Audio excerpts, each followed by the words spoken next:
ಕನ್ನಡ ನಾಡಿನ ಜೀವನದಿ ಕಾವೇರಿ, ಓ ಜೀವನದಿ ಈ ಕಾವೇರಿ.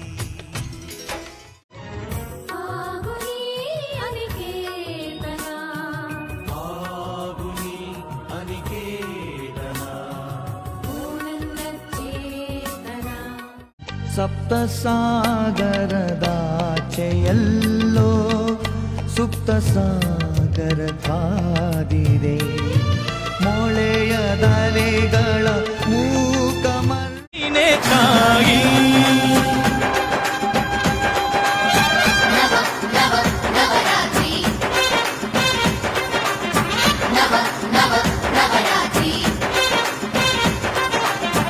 ಅಕ್ಕರೆಯ ಹಾಡ ಕಂದಳು ದುರ್ಗೆ,